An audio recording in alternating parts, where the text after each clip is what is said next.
Now for our story. Aunt Mary had left Belle Shipley's apartment in Chicago late in the afternoon. She'd gone to an address Captain Russo had given her. It was the address of Anna Bartok's shabby rooming house in Gary. She was sure Anna knew Mario Descary's whereabouts, and the purpose of Mary Lane's trip to Chicago with Bill Meade, her niece's fiancé, had been to find Mario and persuade him to return home to Wakefield to his wife. At first, Anna had denied everything, but finally she'd given Aunt Mary the name of the little hotel nearby where Mario was hiding. Aunt Mary had telephoned Bill Meade then, and now as the two women wait, they're thinking of the interview which must be taking place between Bill and Mario, who believes his former friend came between him and his wife. Now in Anna's room, there's been a long silence. Silence except for the ticking of the alarm clock on Anna's dressing table. That darn clock. It does sound loud, doesn't it? I never noticed before. When one is nervous, little noises can seem like thunder. Yeah. I got nothing to be nervous about. Haven't you? Why should I? Sure, I know this Bill Meade's over there with Mario. Won't get him anywhere. Like I told you, Mario's made up his mind he's not going back to his wife. We'll see, Anna. Bill Meade's going to be awfully disappointed if he expects him to. When Bill tells Mario how Carla feels, that she's forgiven him for the way he's acted, I'm sure it will make a difference to Mario. You mean you hope? Yes, I do hope so. With all my heart. Funny. The way we're sitting here, pulling for opposite things. Isn't it natural to wish that two people who love each other should be together? It depends on which two people you're thinking about. What makes it better for Mario and Carla to be together than for Mario and me? Maybe he wants me and don't want his wife. That's what I keep telling you.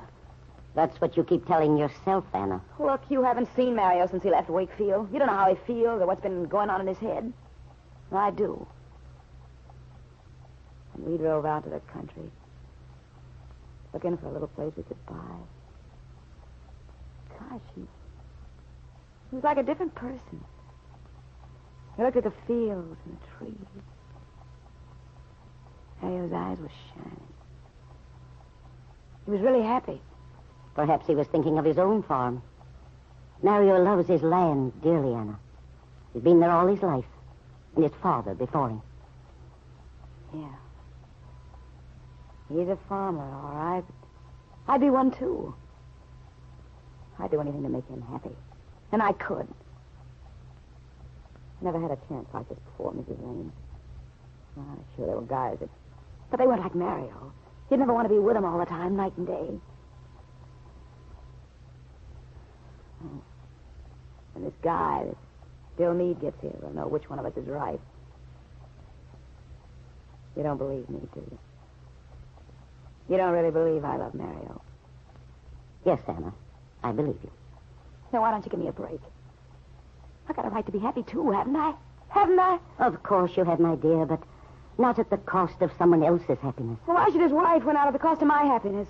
No reason why I'm the guy who has to lose. I know it's hard to accept this, Anna, but it's right for Carla What to... do you mean, right? I don't see whether there's a right or wrong to it. Perhaps you don't now, Anna. You're too close to it.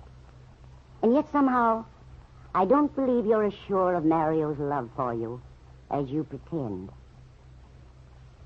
Well, I know this much, all right. Mario's told me over and over, I don't know how many times, he'll never go back to Wakefield. That's because he believed the falsehoods about Bill and Carla.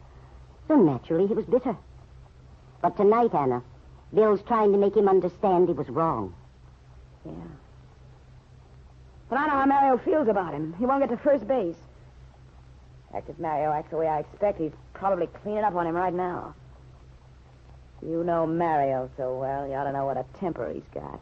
Yes, Anna, Mario is quick to anger. But once he's sure he was wrong, he'll be just as quick to be sorry for it. I may never get that far tonight where Mario's feeling sorry. I hope they don't. And yet, you want me to believe you love Mario? What's that got to do with it? If you really loved him, you'd have helped us convince him how wrong he's been running away. Why should I? I got plenty of trouble worrying about my own welfare, let alone pitching for somebody else. You think Mario's still in love with his wife? Okay. Let's wait till we find out what's happened over there. If he's decided to leave me, I won't say another word. I'll be darned if I'll talk him into it. Well, Bill ought to be along any minute now. I think I'll pitch that clock out of the window. It's driving me nuts. I can't stand it. I wish you'd talk, Mrs. Lane. Talk about anything. Tell me about Mario's wife. You really want me to? Anything's better than that clock ticking away like the voice of doom or something. See that shit is. All right, Anna. Carla and Mario went to school together, you know. Grammar school, then high school. Even then, they were inseparable. Carla was such a pretty child. She had long, dark hair. Very much like yours, Anna. I know. Mario told me. I'd see them walking past our place in the afternoons after school. They were always the last youngsters to go trailing past. They'd be talking together, so absorbed in each other. Their happiness was complete when they were together. It's always been like that. Even more so after they were married. I'll never forget their wedding. Thanks, it was... just the same, Mrs. Lane. I got a rough idea how it went now. I'll settle for listening to that clock. Your bill. Yes.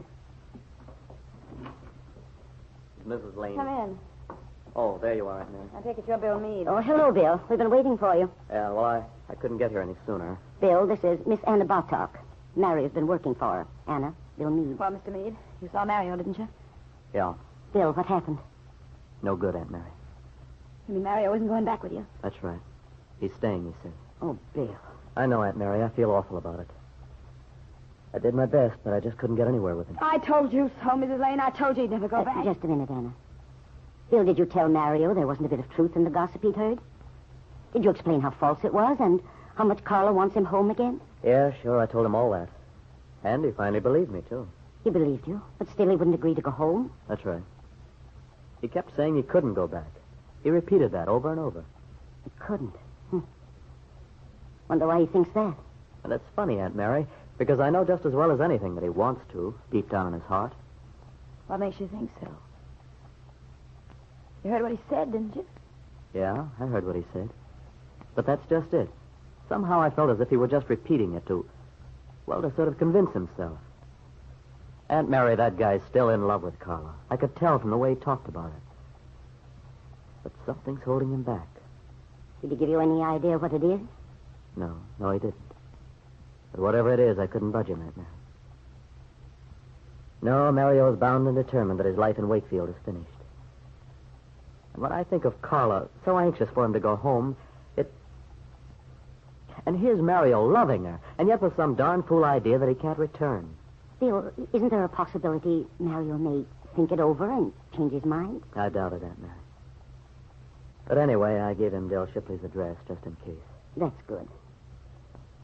So, I guess we might as well take the train home in the morning. We can take the early one at 7. Excuse me, Bill. My coat's on the chair in back of you. Huh? Oh, sure. Thanks. Your coat, Anna. You're going somewhere? Yeah. Well, Aunt Mary, if Miss Bartok's leaving, we might as well get started back to Chicago. Sure. Why don't you do that? What time did you say your train leaves? Why, it's 7:20. Okay.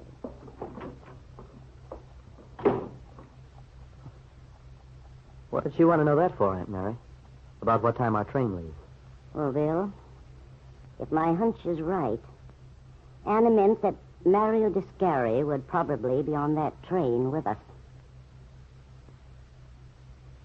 Aunt Mary was thinking of the expression on Anna's face a moment before, just before she went out the door. She was certain Anna intended somehow to send Mario home. But perhaps Anna's courage, her determination to send the man she loves back to his wife, will fail her before she speaks.